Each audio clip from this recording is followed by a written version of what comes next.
Okay, everyone, we're going to get started here. First and foremost, welcome to this special roundtable event in commemoration of a special exhibition that is going to be unveiled here today, which is Women of the Page. My name is Neil Saphir. I'm the director and librarian of the John Carter Brown Library.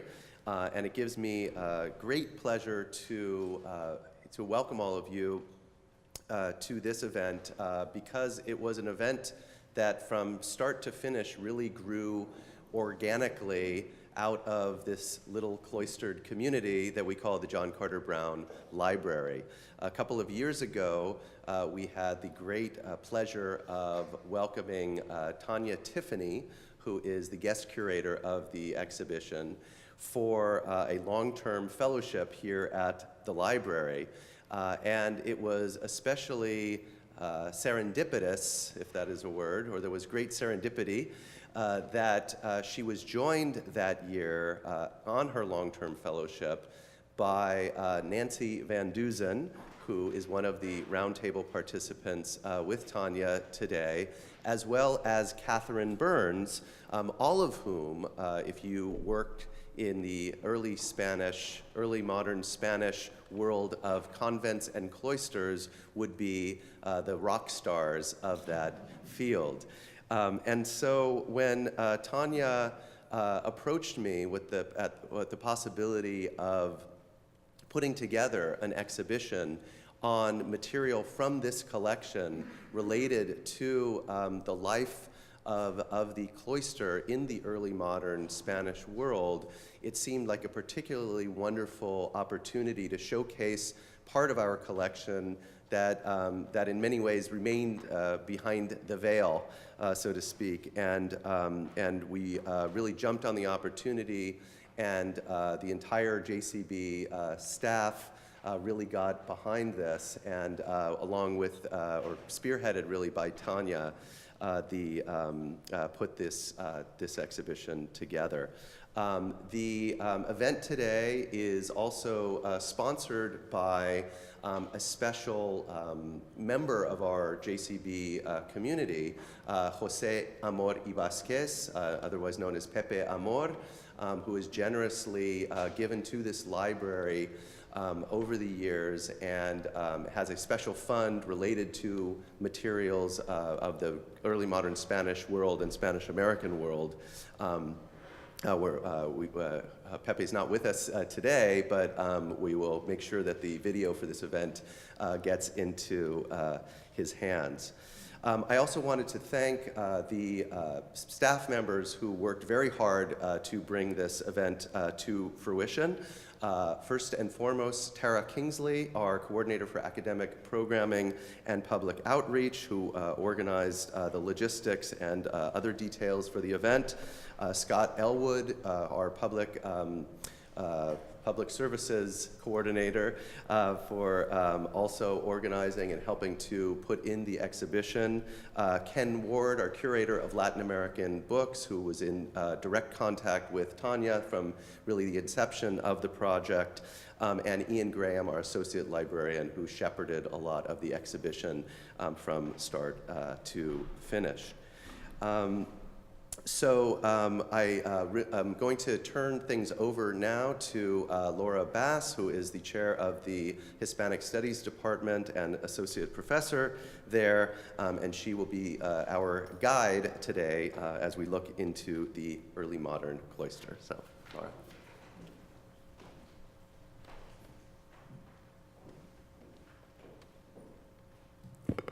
Welcome, everybody. It's wonderful to be here, and wonderful to see all of you here. It's a very nice sized group.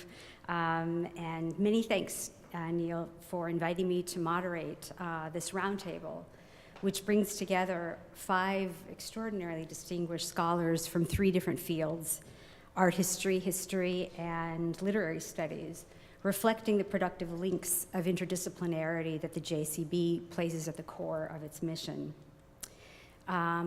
The next hour promises to be very fruitful for elucidating the richly textured nature of conventual life across the early modern Spanish world, including, and this is one of the main themes, I think, including the apparent paradox between nuns' spiritual vocation and the material objects, devotional images, relics, embroideries, books, pens, and pages that formed the fabric of their quotidian lives, and through which they lived and communicated their religious experiences. We'll also have a chance to consider the historiographical implications of the enormous textual, visual, and material archive that survives from convents, turning them into a privileged site for the study of early modern women in Spain and the New World.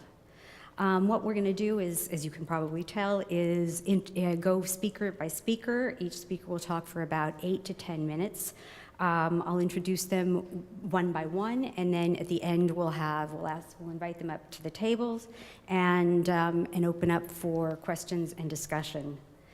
Our first speaker is Dennis Carr, Carol and Peter Lynch Curator of American Decorative Arts and Sculpture at the Museum of Fine Arts in Boston.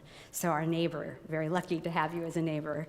Dr. Carr was a co-curator of the MFA's award-winning 53 Gallery Art of the Americas wing, which I'm sure you've all seen. If you haven't, you must see it. It's just phenomenal.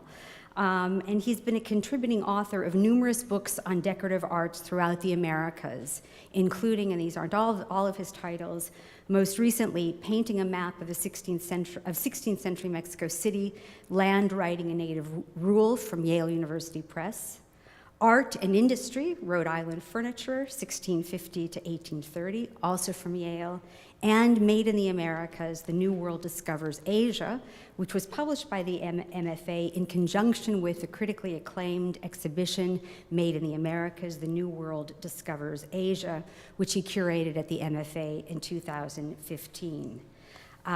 It's wonderful to have you. He's going to be, Dennis, and Dr. Carr is going to be speaking about women's work, convent embroideries in the Americas. So thank you very much for coming.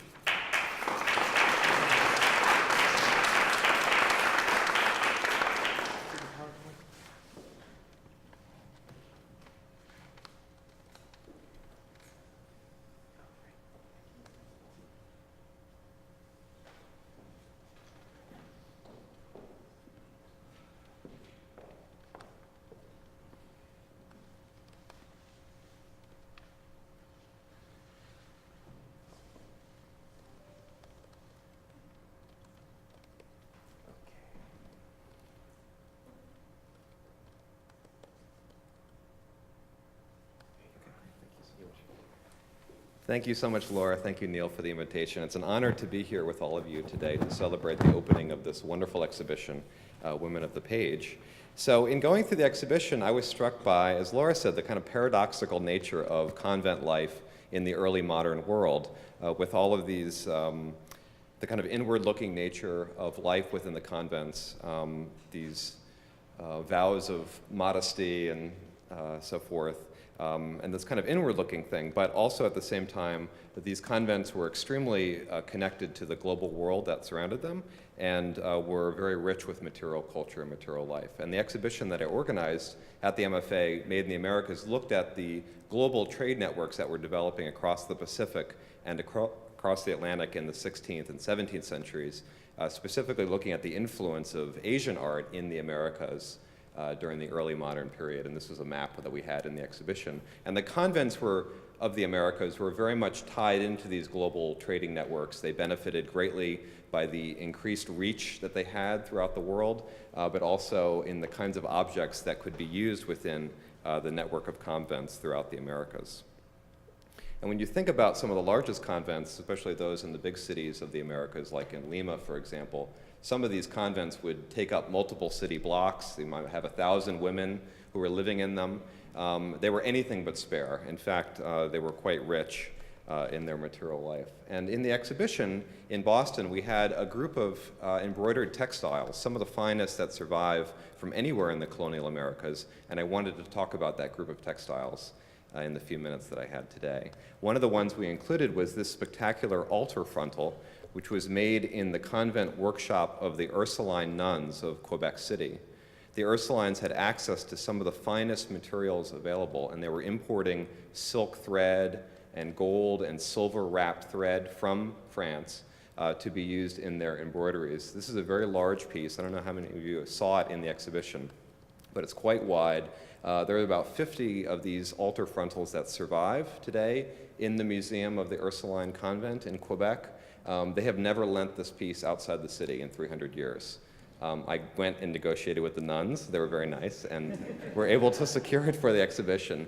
And they were just so thrilled to be part of the exhibition that they lent it really for the first time. And this particular one, the reason I included it is if you look closely at the bowls, in the embroidery, it looks kind of like a Chinese porcelain blue and white bowl, but in fact it's something different. And it has some allusions to Asian symbols and birds and oversized flowers and so forth that you typically see in the chinoiserie style, but it also has things that are more typically found in this area of Canada, like palisades, buildings, Native American longhouses, and other things that kind of speak to the native life in this region, in addition to the convents in which this was made. And the Jesuits were very active in finding young girls during their missionary activities and bringing those young girls to train under the Ursulines in Quebec. Another very interesting piece that was in the show is this very large embroidery. It's much taller than I am, and it's finished on 3 sides. It was purchased by the MFA in 1952, and it was called a bed cover. It looks like a bed cover. It's about the size of a bed cover. And it is embroidered with cochineal dyed red silk on cotton background, and it has really intricate satin stitch and double stitching. The mirror image of what you see on the front is also on the back. So they had to stitch through the back and create the same image on the back. It's incredibly difficult work, and everyone who's looked at this has said that the work is so fine that it only could have been done in a convent.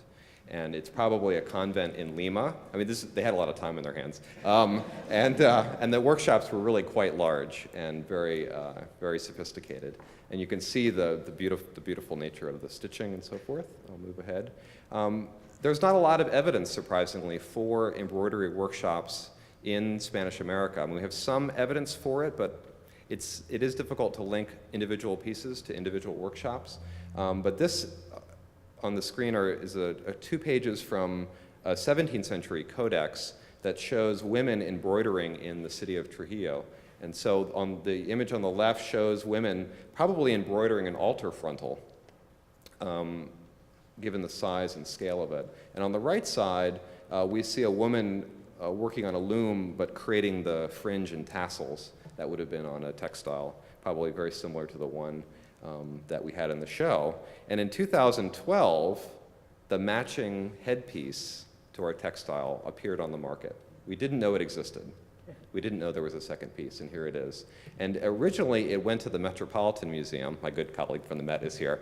And they looked at it very carefully and then released it back into the wild. And fortunately, the MFA was able to acquire it and reunite these 2 pieces that had been separated for at least 60 years, if not for many years before that. And what's really interesting about this part of the textile group is that it's clear that it was not made for a bed. So what we had before is not a bedspread, it's something else.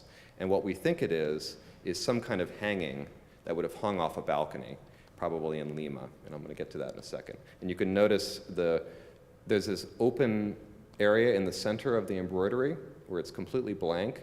And what we think this is, the big part would have hung from the lower part of the balcony, and this headpiece would have gone over the railing and would have been visible both from the street and from inside the balcony. And that little center part is where the railing would have been. Maybe there was a cushion on top or something like that, and so you wouldn't need to have embroidered it. And this is a detail of the headpiece, which shows a procession going through the streets of some unnamed town. There is a tradition in Lima and other parts of Peru of having very large processions on the occasion of the naming of a new viceroy or Corpus Christi or something like that. Throughout the course of the year, these festivals would have gone on for weeks. And what's interesting about our textile is that it's dated down to the day it was finished. And it's dated in Spanish, the 1st of May, 1661. So we quickly looked into our history books, and we found that in July of 1661, a new viceroy arrived in Lima. And we think that both pieces were created in a convent workshop in the city of Lima for the arrival of the viceroy, and a scene very much like what you see here from Potosi in 1718. And here's another painting showing how they would have hung these beautiful embroidered textiles out the windows in celebration. There's one final piece in this group. There's only a few of these that survive. We don't know exactly what workshop produced them, but this is the last one to appear on the market, and it is a chalice cover. Again, kind of speaks to a religious purpose, and it is not, it's kind of opposite in terms of the tonal qualities of it.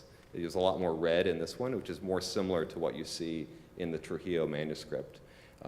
So this is this group of textiles. You can get a sense immediately how rich and varied this material is. It's a kind of different perspective than we see in the literary culture of the convents, which show the nuns, you know, some are emaciated and self-flagellating and other things, but in fact, material life of the convents in the Americas was really quite rich, and I hope this gives you one sense of that. Thank you very much.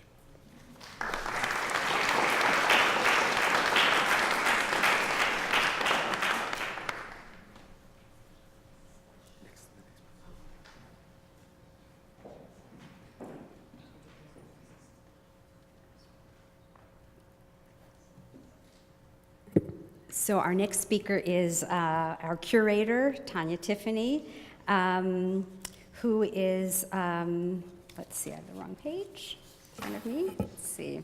Who is Associate Professor of Art History at the University of Wisconsin in Milwaukee, and was here, as you know, in 2014-15. Tanya's current work explores the material culture of nuns in early modern Madrid and viceregal Lima, obviously connected to this exhibition. Her first book was titled Diego Velázquez's Early Paintings in the Culture of 17th Century Seville, from Penn State University Press. And in this book, she examined Velázquez's visual interpretations of cultural debates, ranging from the role of women in religion to the place of African slaves in Spanish society. And she has this magnificent chapter devoted to Madre Jerónima, a portrait of a nun who went to Manila.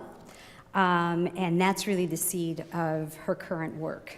Today she'll be speaking to us about sacred images and sacred spaces, sculptures of the Christ child in Arroyo Madrid convent.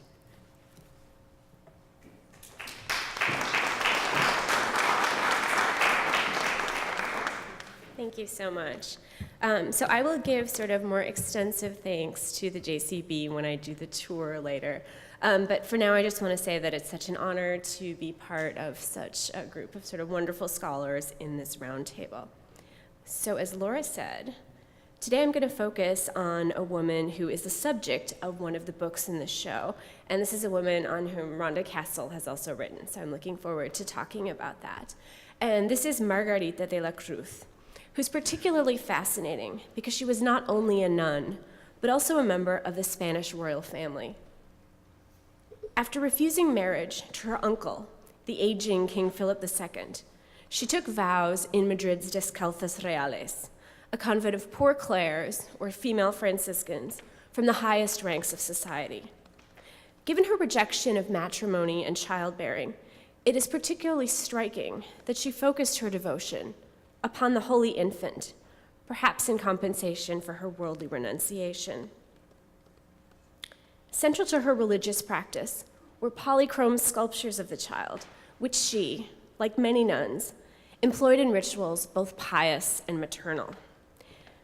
My remarks today focus on how Margarita's sculptures of the child, or Niños Jesús in Spanish, helped her to navigate different spaces within the Descalzas.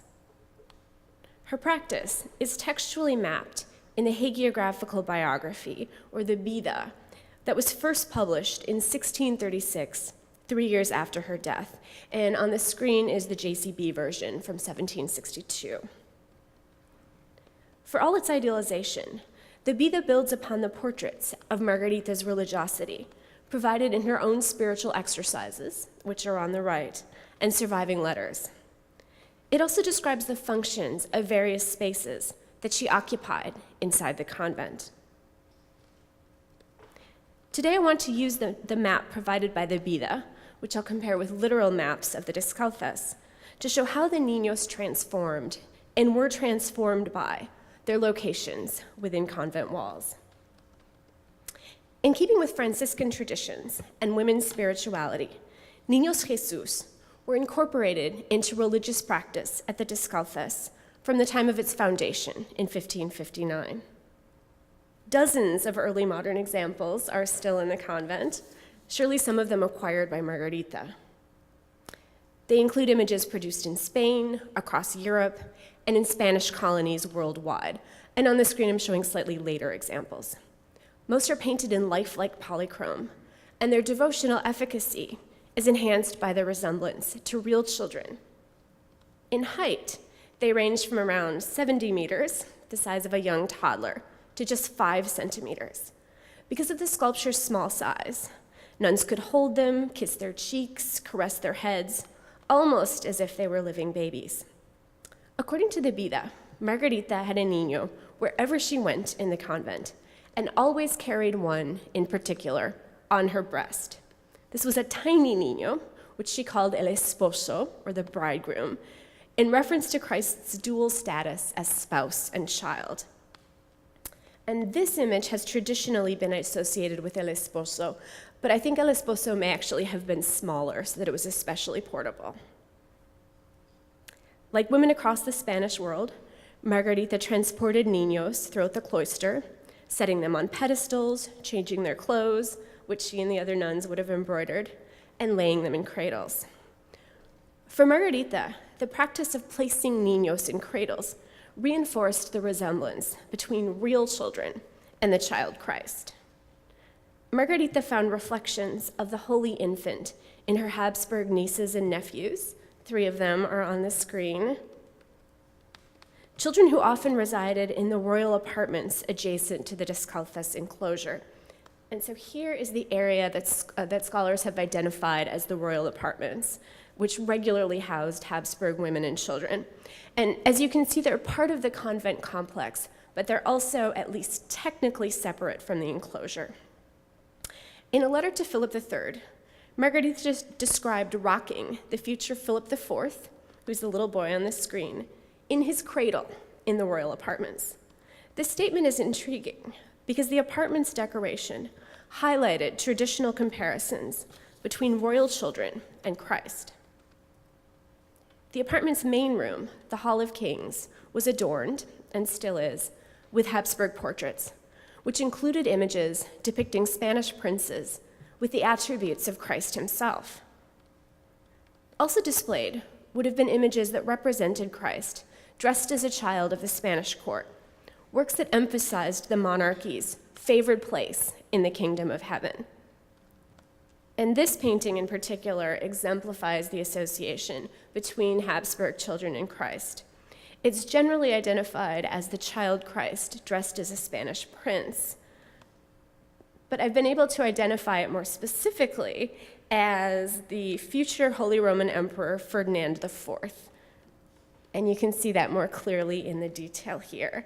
And this is interesting because he is the firstborn of Maria, the woman here, future Queen of Hungary, who is also Margarita's niece and one of the children whom Margarita had cared for inside the royal apartments of the Descalzas.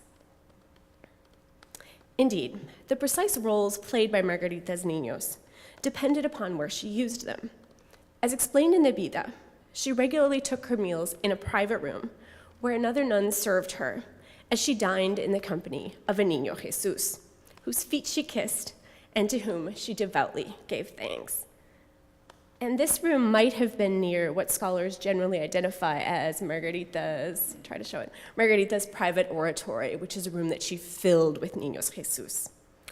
Margarita's apparent humility toward the Niño is noteworthy because her dining room was a function of worldly privilege. She enjoyed papal dispensation to eat upon silver dishes, and her private meals probably included the candies that she received as gifts, the kinds of luxuries seen in still lifes from the time.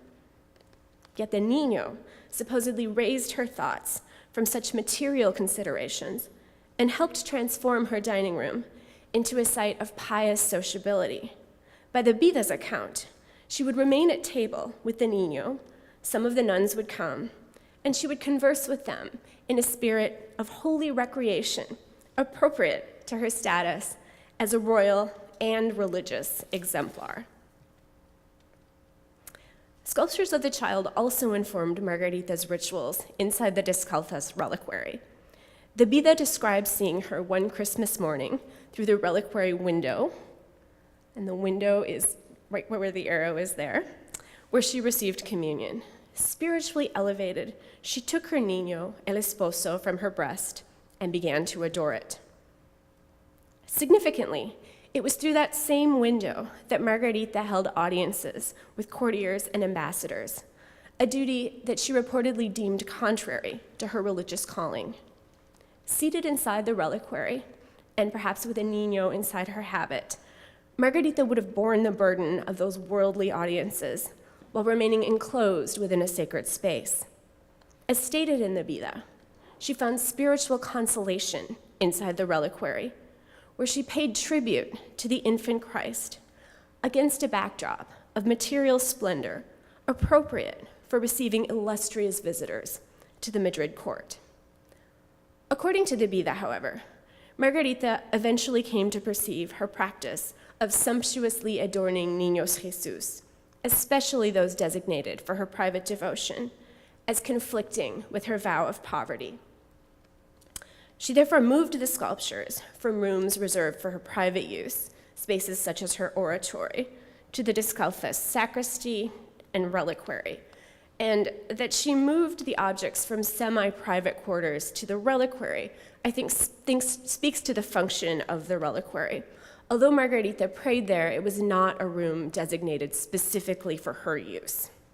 Yet Margarita supposedly remained concerned with her love of precious objects, and therefore accepted losing her sight in old age as just punishment for the visual pleasure she had derived from ornamenting her niños.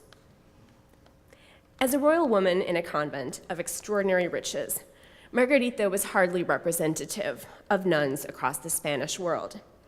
Yet her engagement with the niños invites us to consider a broader set of issues.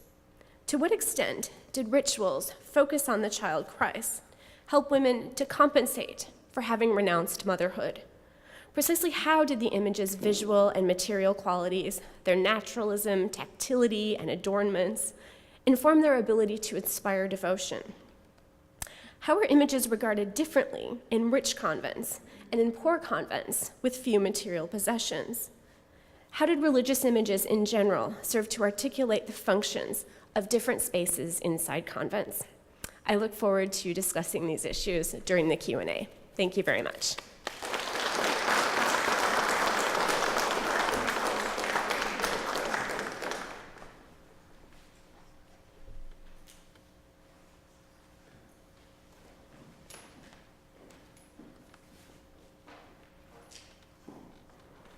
Thank you, Tanya.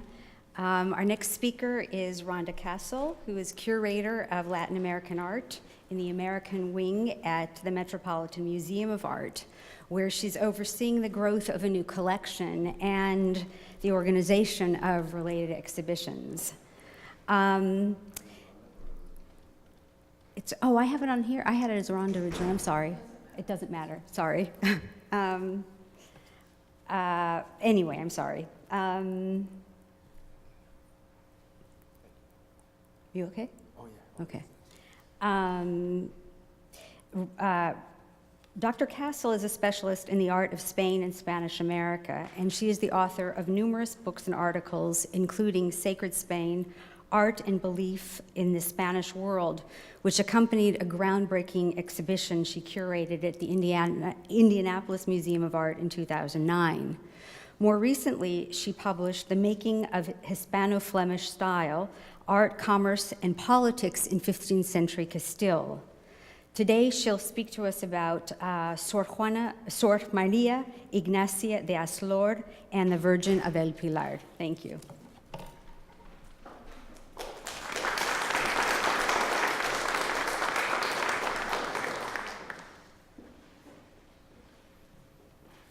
Thank you very much. I'll add my thanks to the rest of the speakers for being given the opportunity to speak here today and to see this wonderful exhibition. In 1736, at the tender age of 21, Maria Ignacia de Aslor committed the sizable fortune she inherited from her parents, the Marqueses of San Miguel de Aguayo, to the establishment of the first church and convent of the Company of Mary in New Spain. Known as La Enseñanza, the foundation was influenced by Jesuit educational models and was devoted to the teaching of girls. A history of the convent, which is included in the exhibition, includes a biography of Maria Ignacia and was published in 1793. It features an engraved portrait of the Creole nun in her role as founder and patron, standing at a desk piled with books, papers, and writing implements, and holding the papal brief that authorized the establishment of the convent in 1753. A printed image affixed to the wall signals the dedication of the convent church to the Virgin of El Pilar, as well as Maria Ignacia's personal devotion to that miraculous image. I want to take just a moment to point out that the portrait in the book is based on a painting of a later prioress by Andrés López. And the inclusion of the print in the portrait is a pictorial device that you'll find López often uses. At least 2 ivory copies of the Virgin of El Pilar were venerated in the Mexico City convent of La Enseñanza, and an examination of descriptions of them contained in Maria Ignacia's posthumous biography and other sources offers insights into attitudes toward images and their use. These same sources describe an abundance of images: ivory sculptures, paintings on copper with silver frames, jeweled reliquaries, and much more. I'm going to limit this discussion to the Virgin of El Pilar. I'm sorry about these terrible photographs. They look like they were taken by nuns on a cell phone. And maybe they were. I'd like to start with 2 images that are cited in the 1793 biography, which was purportedly written by nuns of La Enseñanza, and was published more than 20 years after Maria Ignacia's death. The descriptions of these images can best be described as hagiographic. We are told that the ivory image venerated on the high altar is called La Patrona, and that it formerly belonged to the mother of the founder, who had taken it to Saragossa and touched it to the original, keeping it for 9 days in the chapel, the duration of a novena, in other words. We're informed, furthermore, that its measurements are exactly the same as the miraculous original. The replication of the dimensions of a sacred original was regarded as a means of transferring its power to a copy. So that's sort of a key detail. This is actually the image that is still enshrined on the high altar of the convent church. If you can see at the center, the tiny little vitrine with the Virgin dressed in a red silk mantle. Another image, also made of ivory, was kept in the upper choir of the church, also a copy of the Saragossa Virgin. Its origin story attested to its miracle-working power. It was of such beauty that the Chinese artisan who made it was said to have converted to Christianity. We are told that it belonged to an Aragonese friend of Maria Ignacia's mother, and that the child often begged to visit it.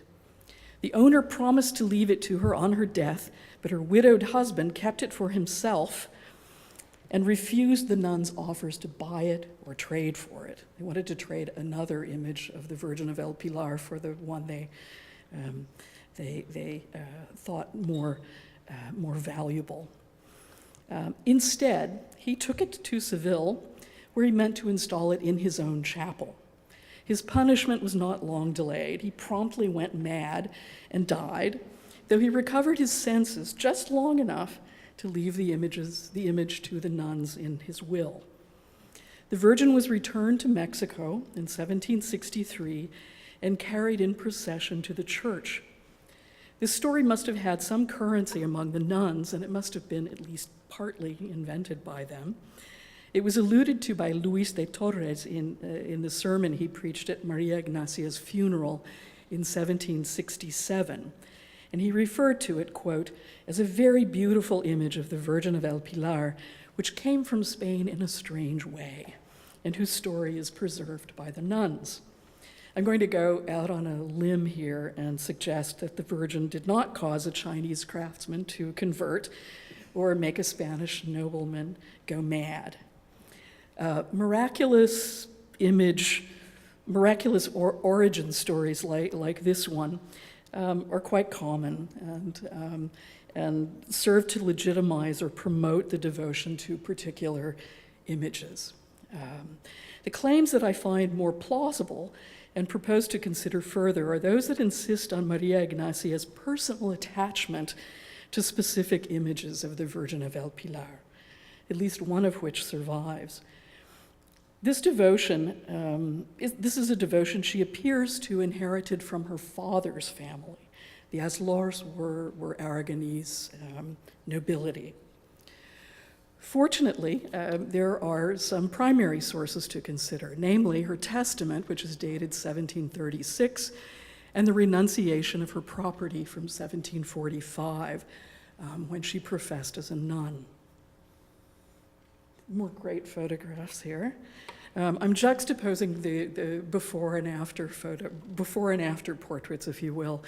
One that was painted before she entered the convent and one that was ordered after her death. And in the one that was ordered after her death, I hope you can barely see the Virgin of El Pilar standing on a table next to her. In her testament, which was prepared just after the death of her parents and in anticipation of travel to Spain, the 21-year-old Maria Ignacia declares herself a slave of the Virgin of El Pilar and expresses her wish to be buried in a church or near an altar dedicated to that Marian advocation. The first clause of her testament provides for the construction of just such a church under the patronage of the Company of Mary. She further stipulates that an ivory image of the Virgin of El Pilar that belonged to her was to be installed on the main altar of the church, together with other dispersed images which should be united in the same altarpiece. 5 additional altars were to be dedicated to Marian advocations, whose first letters spelled out Mary's holy name: Maravillas, Almudena, Regla, Iniesta, and Atocha, Maria. The ivory Virgin included in Maria Ignacia's testament is apparently the one called La Patrona in her biography. There is, however, no mention of its family provenance, its measurements, or its status as a relic of touch. I want to mention just a couple of other interesting provisions of her testament. She bequeathed items of jewelry to the Virgin of El Pilar in Saragossa, so to the original image. And interestingly, she also provided funds for an altar dedicated to the Virgin of Guadalupe in Saragossa, in the basilica there. She also provided funds as well as a painting that she owned that she meant to be sent to Manila. So in other words, she prized ivories of the Virgin of El Pilar from the Philippines, but meant to send one painted on canvas to the Philippines. Almost 10 years later, in 1745, Maria Ignacia took the habit of the Company of Mary in Tudela, in Navarra. The document renouncing her worldly goods is similar to her testament, but it provides more detailed instructions regarding not only the destination of the images she owned, but their display and their arrangement. She's also much more explicit about her objectives and about her plans to found a convent in what she called the Cabeza y Corte del Imperio Americano. And these, I think, reveal a much more pronounced sense of Creole identity. I want to suggest that this consciousness may have been heightened by her lengthy stay in Spain, where she was known as La Indiana. She justified the new foundation, the very first of its type in Mexico, on grounds of the public utility of educating girls in the Indies. They would have been educated to read, write, and stitch, as Dennis has suggested. She also states her desire to show gratitude for the benefits received from the Virgin of El Pilar by promoting her cult in, quote, those kingdoms where Our Lady is little known by this title. Once again, on the main altar, she wished to place the ivory image of the Virgin of El Pilar and others which her father left her in his testament and which he had ordered years ago in Manila. They were to be adorned with pearls, emeralds, and diamonds. She ordered the liquidation of most of the jewelry she had deposited with her sister in Mexico City, reserving some pieces of personal significance for the adornment of the Virgin. I don't know, you probably can't see it very well, but she's wearing some pretty extravagant jewelry in this 1735 portrait. There was a set of emerald and diamond jewelry from Spain worn by her late mother. She never says owned by her late mother, she says worn by her late mother, which I think, adds to it's an indication of just how intimate this was. Maria Ignacia offered that this same emerald and diamond jewelry could also be used to enrich the decoration of a monstrance, specifically the receptacle for the host of a monstrance. She also singled out a finely worked gold chain weighing 20 ounces, which had been worn by her grandfather. She considered it especially precious and thought it would be best used to adorn the Virgin's garments. The garments were to be made of silk, and here I'm quoting, in colors used by the church, like the ones worn by the original in Saragossa.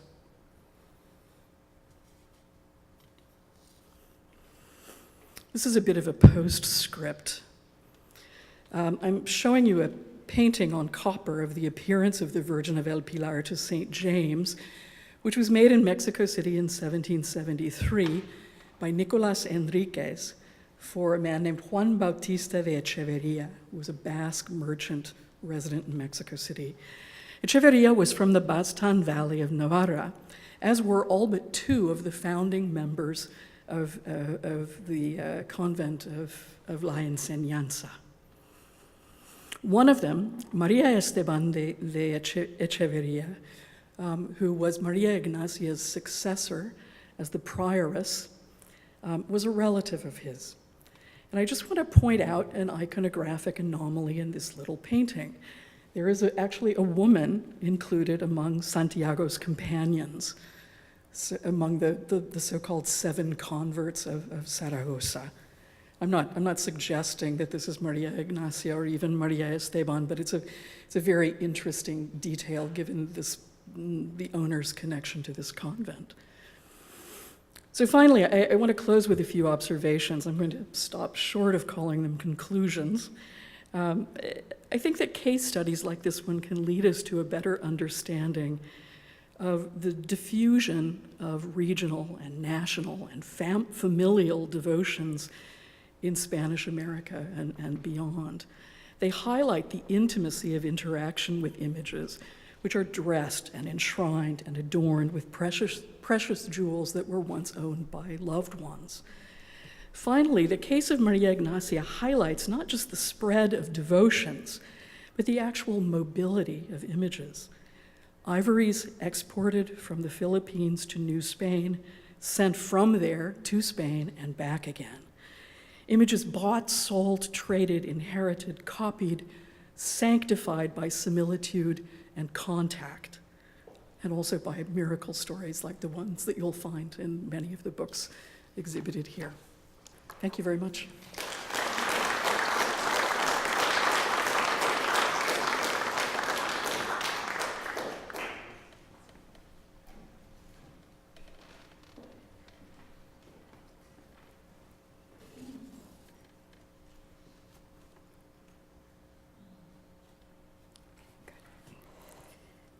Our next speaker is Elizabeth Rhodes, who's professor of Hispanic Studies at Boston College, another neighbor that we're lucky to have so close by. Professor Rhodes' most recent books were Dressed to Kill, about the meaning of death in Maria de Zayas's horrifying novellas of 1649, and also a critical edition of the religious poetry by the Renaissance author Jorge de Montemayor. Her new project brings together this interest in horror and religiosity by studying writings by and about early modern Spanish religious women, in which she proposes a protocol of reading the texts with evidence of sexual abuse embedded in them. Alyssa is vowing now to study comedy, laughter, and happy endings in the near future, however. Her talk today is titled Women in Convents, Text, Truth, and Trouble.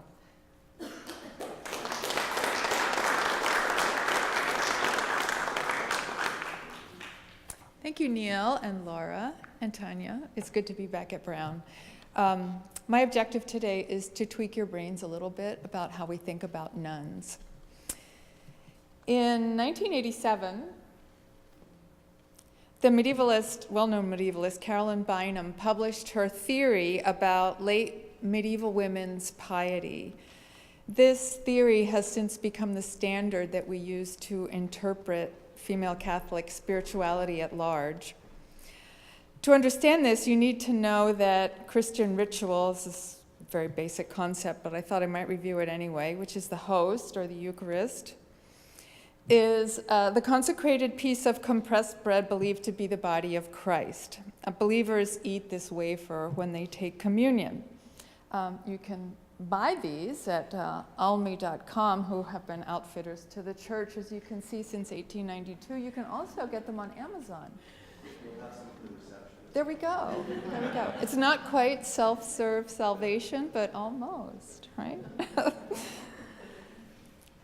Bynum's theory goes like this. Texts by and about Catholic women from late medieval Europe represent those women practicing extreme Eucharistic devotion, meaning they wanted to take communion as often as possible, and they went into ecstasy whenever they were close to the host. The anonymous painting, The Defense of the Eucharist, which we see here, represents Rosa de Lima holding up a monstrance, that metal object containing the host. This suggests that even in late 17th century Latin America, there was indeed something going on with women and the Eucharist. According to Bynum's theory, there are two reasons for this devotion. First, it was women's way of acquiring power, presence, and a voice in a religion that had excluded them from all of those things, which it had done. Second, female piety of this period, whose representation has a lot of body imagery in it and often includes food metaphors, reflects women's understanding that Christ's body was his female component. It was the part that he got from his mother. Hence, women were devoted to the Eucharist because it was a way of celebrating the female. Several years ago, I passed this theory by a nun, well known for her meditation, who had spent almost her entire life in a convent. She has no idea what she's talking about, she said, with the authority of someone holding a fly swatter. Taken aback, these are very private things. I didn't have the wherewithal to ask her to elaborate, and to this day, I'm sorry that I didn't. I think this is one of the nexuses that we need to work more carefully, is what real nuns have to say about what we say about nuns. There aren't very many people who do that. This nun-friend's comment liberated me to investigate why I had to begun to be a little suspicious of Bynum's theory, and that's what I'd like to talk about today, is how to think about texts by and about religious women in closer fidelity to their understanding of what they were doing than ours. So if we back off from Bynum's theory a little bit and view it from a distance, three things stand out. First is how highly intellectualized it is. However, the experience of God, as it's described by all people who actually do it, is not intellectual, rather spiritual and emotional. Second is the supposition that Catholic religious women of the early modern period or the medieval period actually wanted power, presence, and a voice, when it's more likely that the people searching for power, presence, and voice were and are feminists like Bynum and me and many of you here.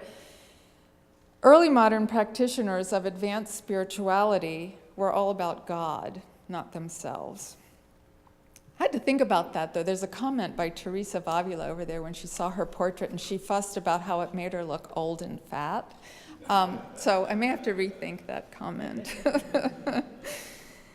The third supposition is that male piety was different from female piety for reasons of gender. I think it's pretty clear that they were different, but why they were different might not be so simple.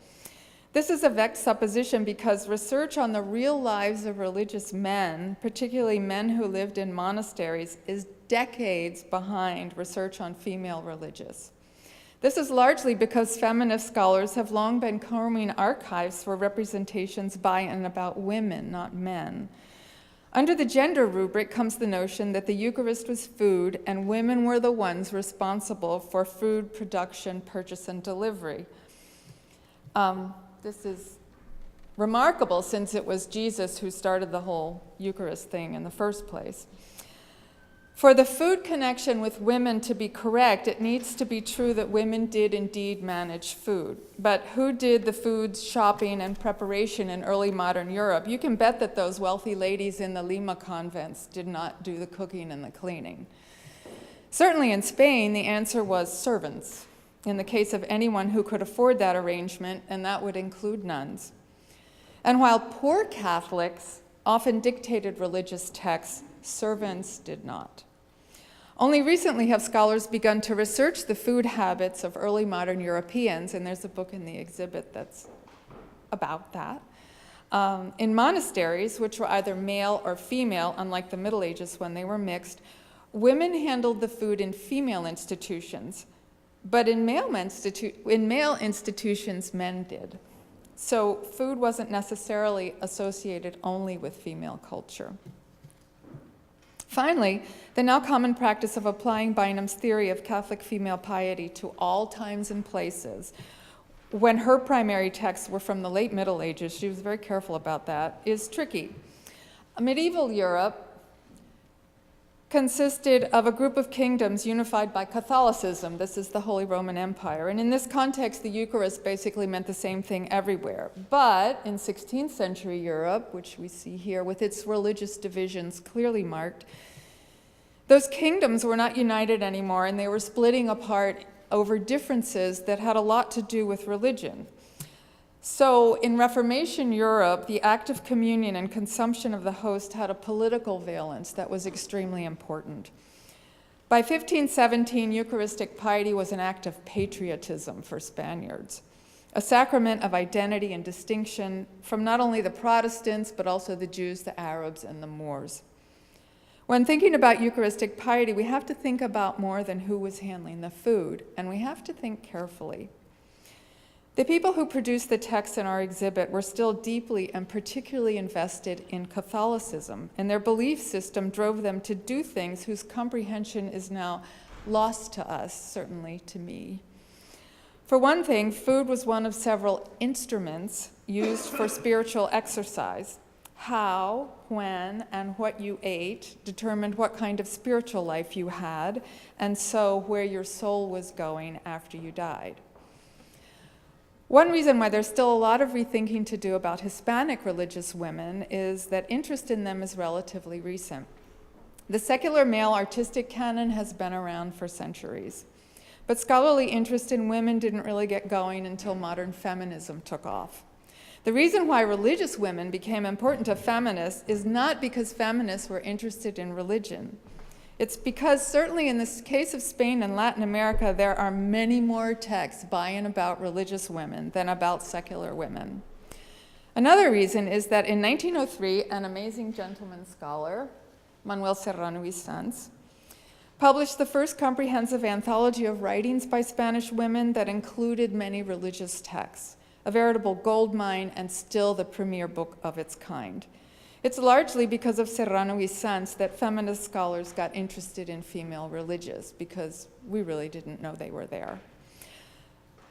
Modern feminism took the English-speaking world by storm after World War II. Spanish feminism, however, was vexed by the dictatorship of Francisco Franco, whose repressive effects lingered through the 1980s. That repression caused an understandable backlash against Catholic culture and religious art because the Spanish Catholic Church was largely in league with Franco. The fact that Franco was devoted to Teresa de Avila, he carried her hand around with him as a relic, did not encourage scholarly interest in the saint or her sisters in religion. So foreign scholars took the lead. Most importantly, Stacy Schlau and Electa Arenal, whose groundbreaking book, Untold Sisters of 1989, was the first anthology of writings by religious women whose works they had found by continuing what Serrano y Sanz had started.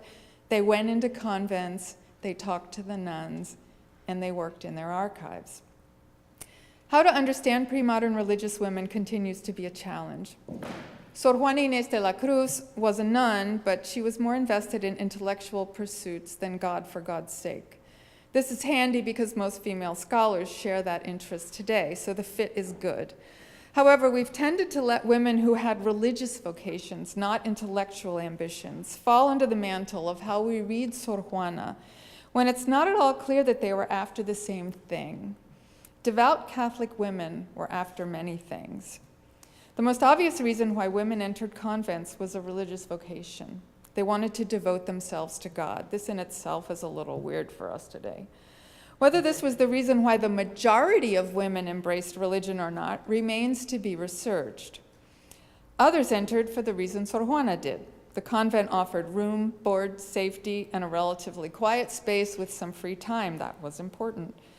Some entered to be close to other women, female relatives, or lovers. Some had negative reasons. They didn't want to marry a human man, and they didn't want to have children. Some, like Teresa of Avila, entered the convent out of fear. Nobody wants to believe Teresa when she says this, but that's what she says. She was afraid she was going to hell. Some, like her, came to love convent life. Some loved it less. Some women, like some men, were forced into the religious life for reasons of family politics, family rejection, financial reasons, and illegitimacy. Other girls and women, and perhaps boys and men, entered the religious life because they had been sexually abused, often at home, and were no longer viable products, so to speak, on the secular marriage market, having been rendered psychologically and/or physically unfit for life outside the convent.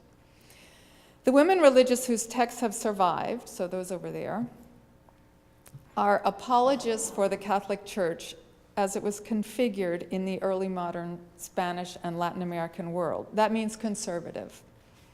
Any woman or man who did not support the conservative Catholic agenda can only be read about in trial documents from the Inquisition and other court cases.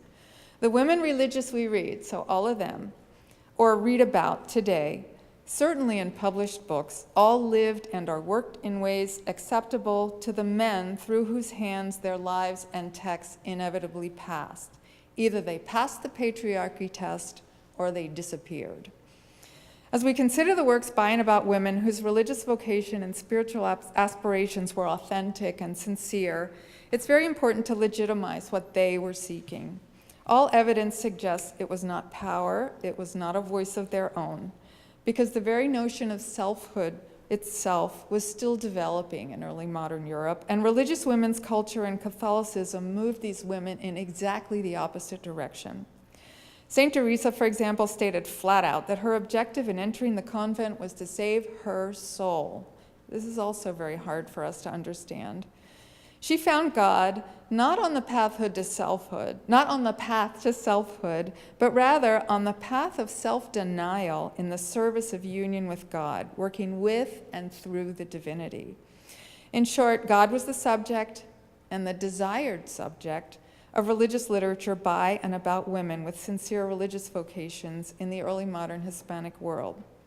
When we decipher what that meant to them, we will understand them as who they were, rather than who we wish they had been. Thank you.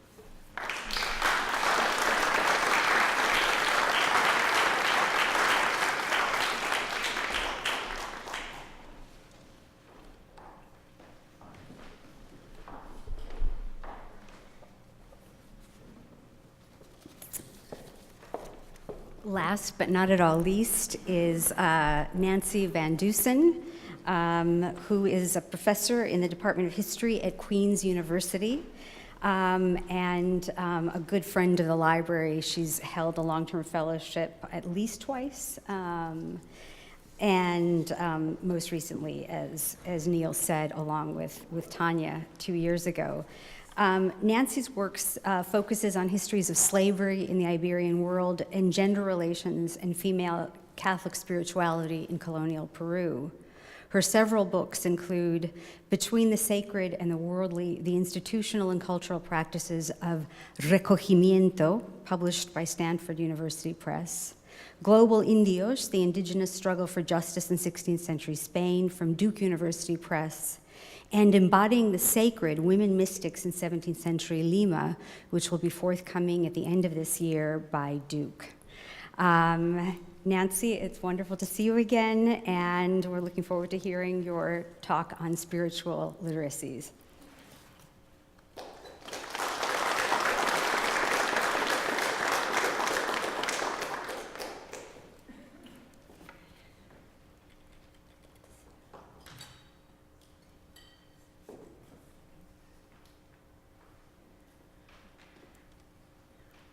Hello, everybody. Thank you, Neil. Thank you, Laura. Thank you, Tanya. And thank you to the extraordinary staff of the JCB. It is so great to be here again today with you. As you, the members of the audience, pause before an item from the wonderful Women of the Page exhibit curated by Tanya Tiffany, you may find yourselves drinking in or peering closely at an image, sharing a comment with the person next to you, wanting but not daring to touch the browned edge of a page, or recalling a similar engraving, text, or image once seen. Such a well-conceptualized and assembled exhibit stimulates the senses and the imagination, and enhances our connections with other texts experienced at other times. You can view, for instance, a manuscript written by the Mexican mystic Maria de San Jose, a manuscript that she would have touched, bent over, perhaps read passages out loud to other nuns in the convent, thus engaging her senses of sight, touch, and hearing. Books and manuscripts hold a central place in many of the portraitures and portrayals of nuns and beatas, women living outside of the convent, and we have to keep them in mind as well, denoting not only alphabetic literacy, but a particular engagement of the senses. The works of the Spanish mystic Teresa de Avila were sometimes held in the hands of some colonial Latin American nuns in the portraits that were painted of them. Such texts might evoke, as one 17th century Lima nun, Jerónima de San Francisco, once wrote, 1,000 tastes of pleasure, or gusto, a tasted experience of the virtus of Santa Teresa, her sacred immortal energy. So central were the writings of Avila to this one nun, Jerónima, that she would, quote, have her book and her image always with me until I die. Practices of what I call spiritual literacies, including perceiving material and immaterial objects, the immateriality in objects, were both readable and could be actualized. These forms of literacy complemented the reading of alphabetic inscriptions in printed texts or manuscripts. Visions, the observations that women had of other women performing mortification practices, or sharing an experience communing with saints in silent prayer, also provided the content for the engravings and printed texts that circulated throughout the early modern world. Maria de San Jose's Oaxaca manuscript, or Maria de Jesus de Agreda's treatise on the roundness of the earth, are two of the most outstanding examples of written texts produced by women and in the exhibit that you will see. and housed here at the JCB. But scores of mystics in convents and in private homes sometimes wrote poems, sometimes wrote on little scraps of paper, but they too shared their experiences in writings about their mystical events. But they also read their bodies while they were in altered states of consciousness called arrobamiento, communicating with divine beings. This involved a form of literacy, not unlike reading or writing a book, because popular belief held that a book, a body in ecstasy, or even a sacred statue person was thought to contain both the real content and a likeness of the content in the object. Thus, when Doña Jerónima read the works of Teresa of Avila, she perceived absent sense objects, namely divine energy, through her 5 external senses, as well as through the 5 internal senses of cognition, memory, fantasy, imagination, housed within what was called the sensitive soul in the body. An individual could thus receive the sensible, sensory forms of images of material objects without the associated matter. An aerated fluid called the spiritus, known as the first instrument of the soul, was believed to carry the perceived sensation contained within the object. So when reading a book, for instance, the virtus of God on the page, carried by the spiritus, to the fantasy or imagination held in the sensible soul of the body. And that part of the soul of the body then sent the image to the heart, which could accept or reject it. In Spanish, this act of perceiving immaterial objects through sensory mechanisms was called sentimiento, or more literally, feeling or spiritual perception. Moreover, the process of tasting or drinking in the divine content of a book might produce ecstatic visions, which were then rendered into narrative, oral, or written form using language and symbols, then inviting interpretation and appropriation. Thus, for readers, what was oral, visual, or iconic and written all fulfilled the same expressive, collective, and recollective functions. We know about some of these experiences, sacred events, that were eventually rendered into alphabetic script, a visitation from the baby Jesus, a conversation with Santa Caterina de Siena, because women were often the ones present to read the event, translate it into oral speech, and eventually into writing. Several of the images in the exhibition show Rosa de Santa Maria, Rosa de Lima, canonized in 1671, and a beata from Lima, communing alone with Jesus or God. But in reality, she was often surrounded by disciples, female disciples, who learned with her through their senses and through an engagement with material objects such as cloth, stitching, religious statues that they were dressing, and they believed these objects to be alive. So before you is an 18th century painting of Rosa de Lima housed in the Monasterio de Santa Rosa in Santiago de Chile, walking with a lady in a garden. The tower is meant to the left, is meant to signify the small cell, not so small here, that Rosa had built in the corner of the garden at her parents' home at an earlier time. Rosa and the companions at her side have embroidery pillows on their laps. Actually, it's difficult to see it in this, should have been enlarged, oh well. Rosa gesticulates with one hand. Her mouth is open as though she's speaking. The woman to her left imitates the gesture. Behind them sit 2 young women, also engaged with what Rosa is saying.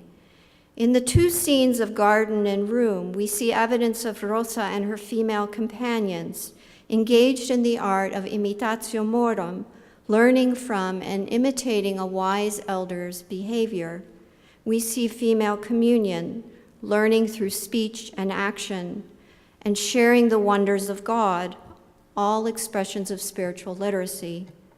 I focus on Rosa's companions because some of the information contained in the Vedas written about Rosa, these sort of hagiographic life stories, came from the ordinary and apostolic beatification hearing testimonies given by some of Rosa's disciples. As Rosa and her hermanas communicated by means of material and immaterial objects, stitching and praying and learning, they conveyed sacred knowledge to one another. Their bodies, both spiritual and physical, were also actively involved in the acts of divine transmission. Through their senses, Rosa's disciples learned to read what was divine in the body of Rosa and in her actions as well. And then they conveyed that in narrative biographical form in their beatification hearing testimonies. Like a book, Rosa was a readable text, and knowledge of the stitches on the cloth of the Virgin, the prayers that they said as they dressed the Virgin, seeing the lacerations on her back, her lime-scalded hands, or her flushed countenance while in ecstasy. All these could be read, interpreted, and conveyed to others. Some of this experiential knowledge eventually entered the pages of the text now housed in and displayed at the John Carter Brown Library, knowledge that we are now, today, as we walk around the room, perceiving, tasting, and drinking in through our senses. Thank you.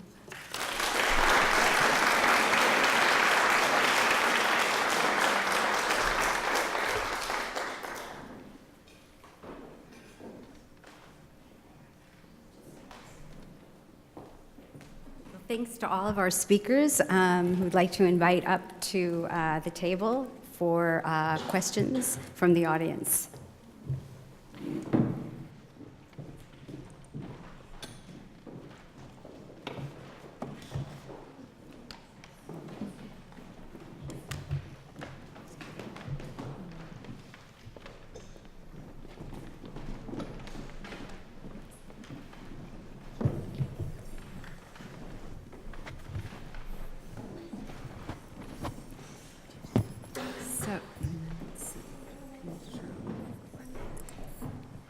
Hello? Hello. Okay. I'm just going to open it straight to questions from the audience or from our panelists to each other.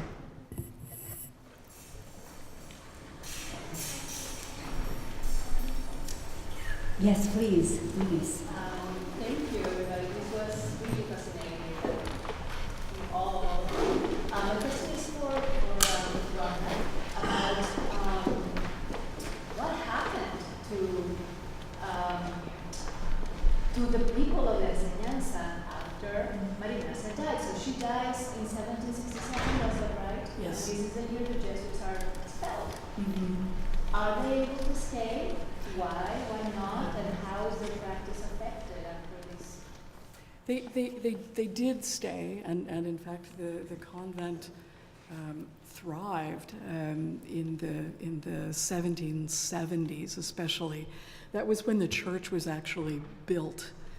The church wasn't built until after Maria Ignacia's lifetime, and the enseñanza was in existence as a convent until the 1820s, early 1820s. So, yeah, it's really interesting that three members of the founding community succeeded her as the prioress of that convent and carried on without her. Very interesting. And interesting also, especially interesting to me, is that they all but two of them were from Navarra. They had all come from the convent in Tudela. So although we associate devotion to Pilar with Aragon, this particular community were all almost all from Navarra. Any other questions? Yes, Neil? I'll just say one of the things that taking advantage a little bit of thinking about Nancy's own career and her scholarly trajectory, and some of the things that all of you mentioned, it made me start thinking about to what extent this community is a distinctive set a distinctive group with a distinctive perspective that offers distinctive challenges for us as scholars to access. And I think Elizabeth also implied a lot of that just in terms of our own projections. And I guess that just one way of saying it is, to what extent are nuns like indigenous groups in the Spanish Americas? Because certainly in today's scholarly world, there's a tremendous amount of emphasis on recapturing the voices of those groups, like indigenous populations, who don't necessarily get registered. And it occurred to me, even thinking about Dennis's presentation and looking at the artifacts, looking at the paintings, looking at the different ways of accessing a world that in many ways is close to us today, and that we only see through a very particular, narrow slot, really. Is that a fair kind of comparison to make? It's obviously to some degree a facile one, but are there ways in which we can think about how these two different groups are represented and we approach them?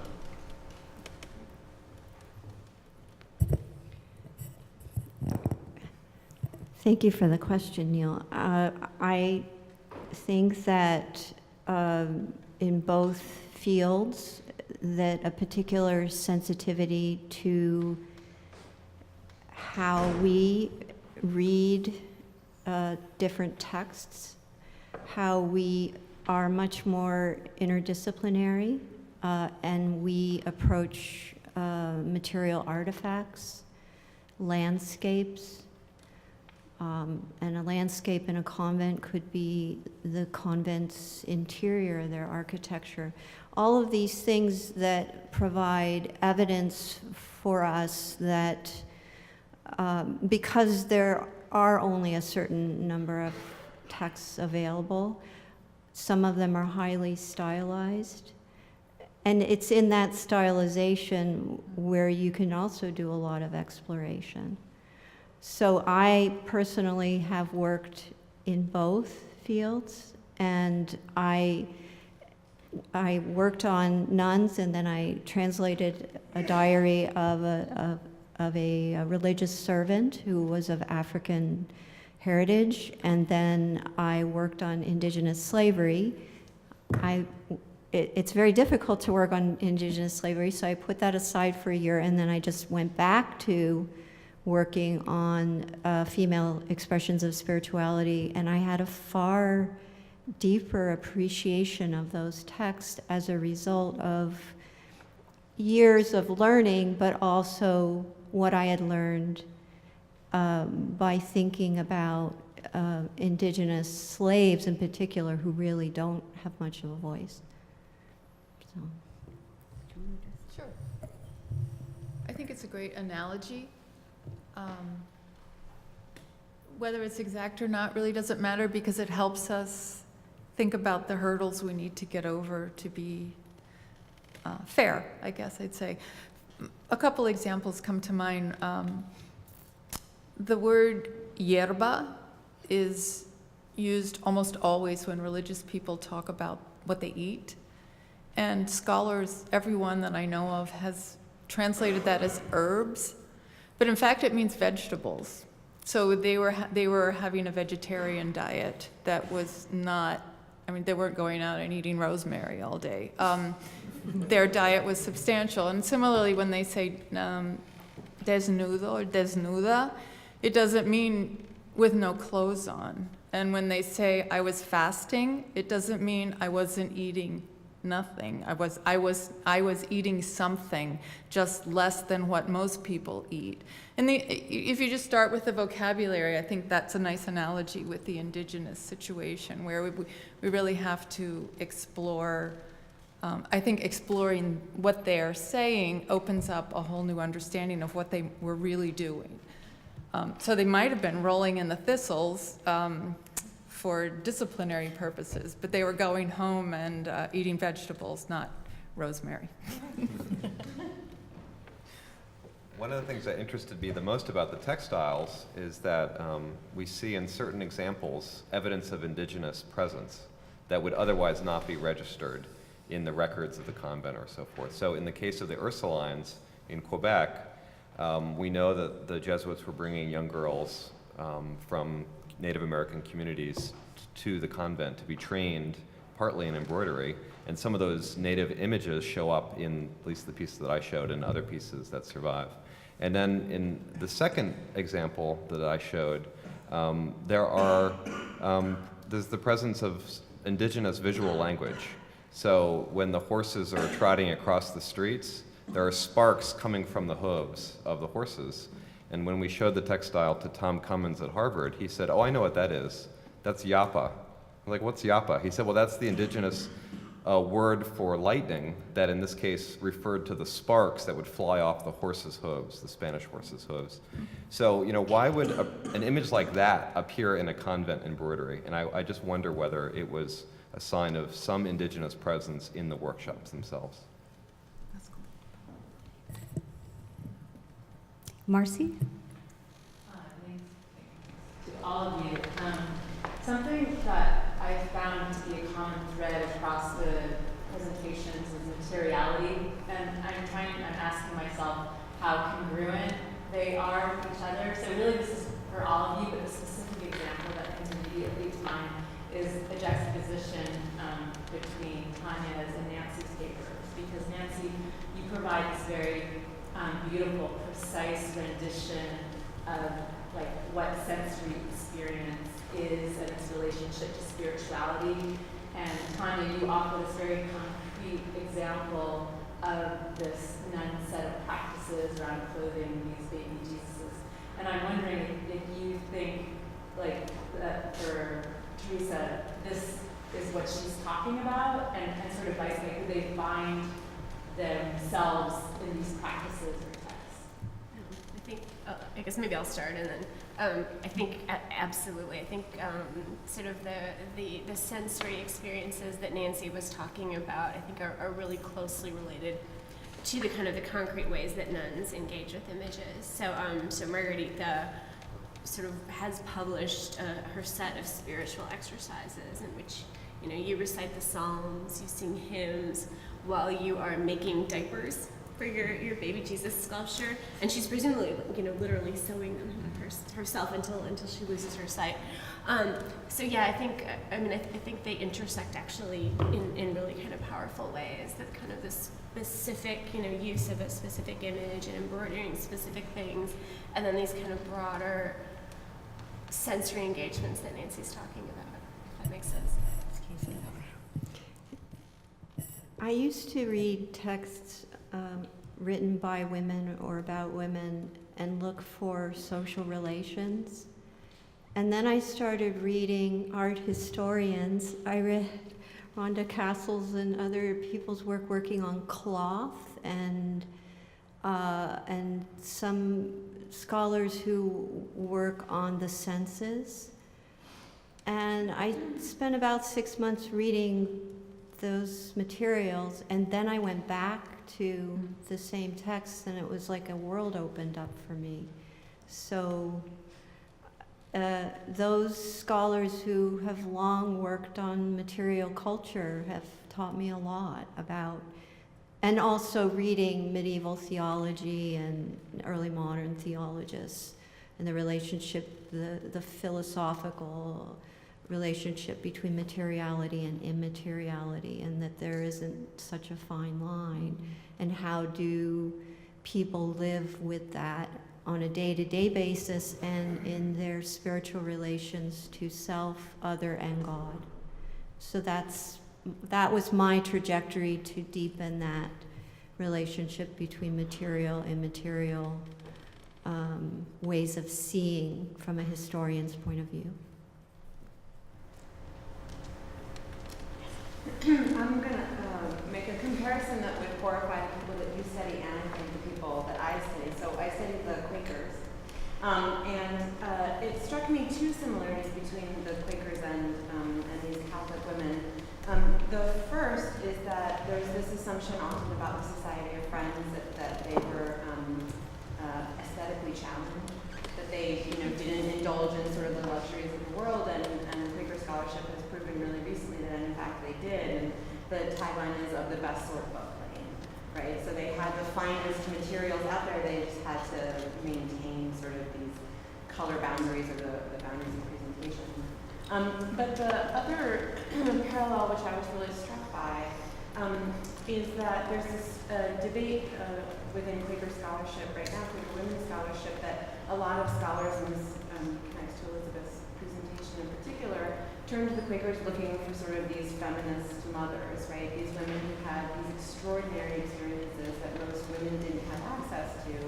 And yet, Phyllis Mack's recent work suggests that these women weren't interested in being extraordinary. In fact, they were interested in just submitting themselves entirely and losing themselves in the experience of God.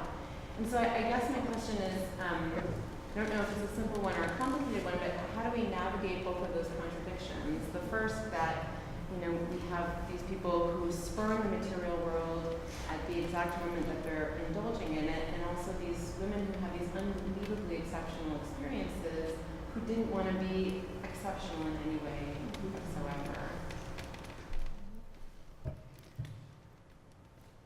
I'm not sure if this is going to be helpful, but I'm reading a lot of neurology for the project I'm working on now, and it turns out that the human brain, when it's overstimulated with sensory input, will get to the point where it checks out of sensory presence and starts to disassociate, usually under a circumstance of trauma. That's one end of the spectrum. But the other end of the spectrum, which is what I think might be pertinent in the context of the Quakers and of recogimiento, which is this practice of closing down, closing in on your sense, closing in away from your senses, is that when sensory input is minimized in the human body, the brain opens in a way and flowers in a way that it can't do when it's living a usual life. So this is just the very first part of what you said, which I thought was really remarkable. When you think about, say, Protestant churches in comparison to cathedrals, it's not that the nothingness is nothing. The nothingness is actually a huge opportunity for the human brain to do something that it can't do in,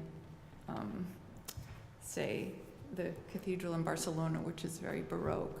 So that might be worth thinking about. And I think it's really hard until nuns start writing about nuns. I think it's really hard, or religious women start writing about religious women, which they're actually not prone to do because that's not what they want to do. We'll never figure out that push and pull that you're talking about. But what I think is the most interesting thing of all is how interested in that life and in that experience so many people who aren't professional religious have. There's just a lot of interest in, like, how do you do that?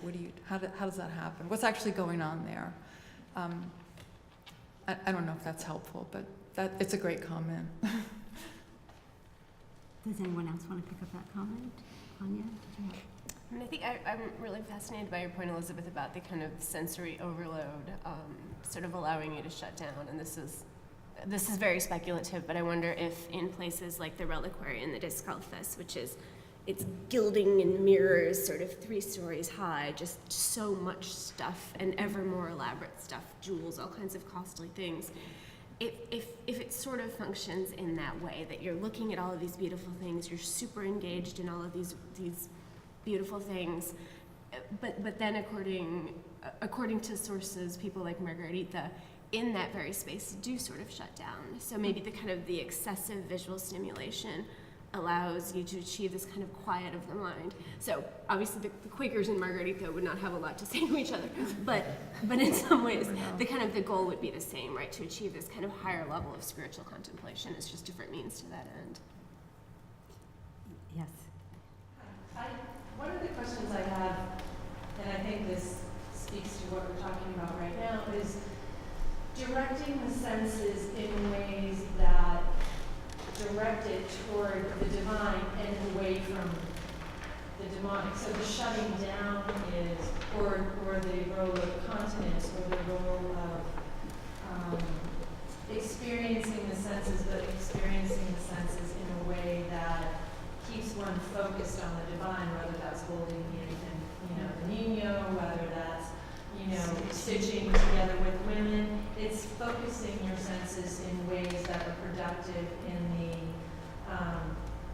the quest for salvation ultimately, but in the quest for constantly being directed away from temptation ultimately, right? And so even the luxury, like she realizes, because luxury is a sin, right? So that I'm liking these jewels a bit too much, I better put them in the reliquary. I don't know, is there language in the text that you're reading? Because I've done some work on Italian women where it's very much about turning away from the demonic. So by constantly focusing, and even with food, continence leads one away from temptation and succumbing ultimately to the devil, right, to the demonic forces. So I think that's a great question. In the text that I've read, there's a lot of slippage, especially with somebody like Margarita, because she has access to so many very fancy things, and she grew up with lots of fancy things. And so her hagiographers sort of bend over backwards to emphasize that what she's doing is fully in line with the Council of Trent, right? That when she's adoring her images, she is also saying a hymn to Christ, that she's like adoring the original as much as the pretty picture. But then at the, toward the end of her life, at least according to her hagiographer, she gets very upset by this, and realizes that that for true divine light, she needs to go blind. And so she's very happy when she loses her sight after a cataract surgery, which must have been quite a thing. But so yeah, there's this very kind of fuzzy shifting line, I think, between idolatry and then what's considered the kind of devotion that raises your spirit in a proper way. I had seen a question back there, yes. So my question is for anyone who would like to answer. I was really interested in sort of the exotic, quote-unquote exotic features of materiality that came up in some of the presentations. We were talking about silks, ivory, porcelain, etc. And keeping in mind what came up about how the representation of an object feeds back into there's an equivalence between representation of the object and the object itself taking on features of what it's supposed to be representing, right? So I'm wondering what it means for the spiritual significance of an object for its materiality to be something that at the same time had a very high economic value, for example, and came from very far away and was prized for those reasons. So I'm wondering how that translates into the spiritual realm as well. For example, what does it mean for one of the child Jesus objects to be made from Chinese or Asian ivory?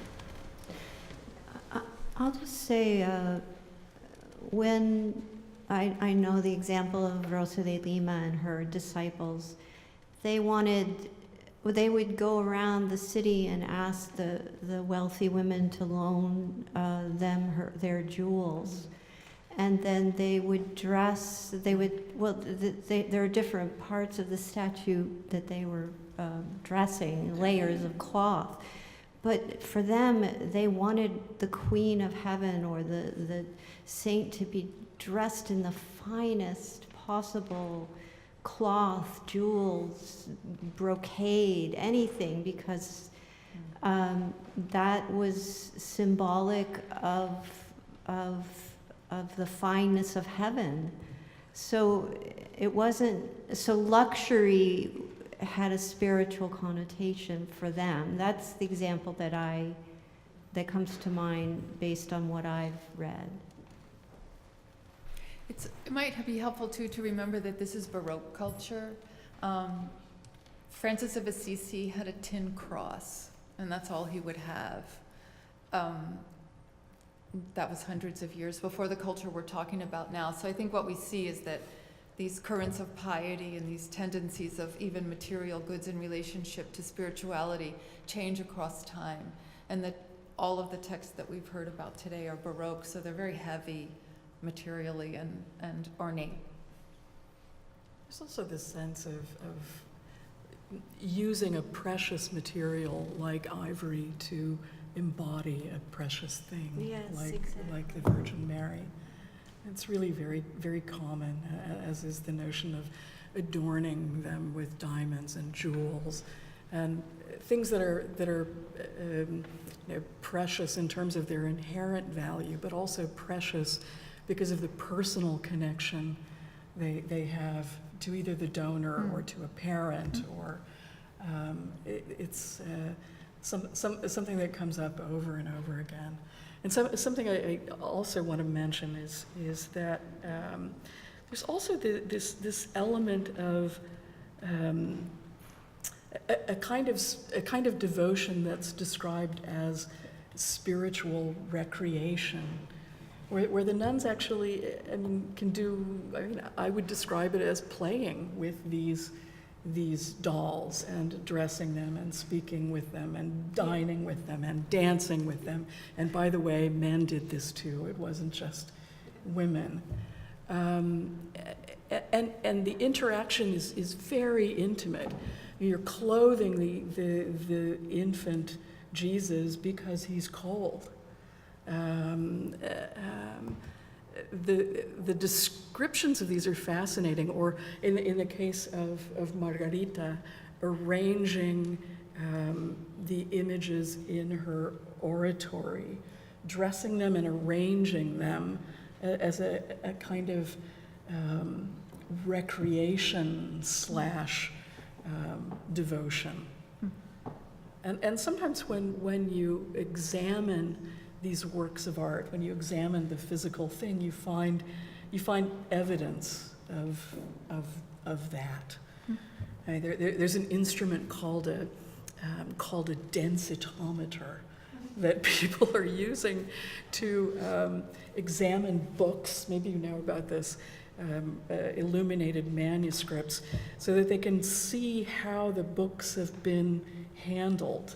You can tell where they've been touched, which pages have been manipulated and even kissed, because it leaves a residue on them. So just the effort to study exactly what happened with these objects is kind of fascinating. If I find anyone who's been kissing the books of the JC. Yeah. Well, let me, perhaps not on that note, but on some other similar note, let me say a very, very gracious thank you to all of the outstanding panelists for really remarkable presentations.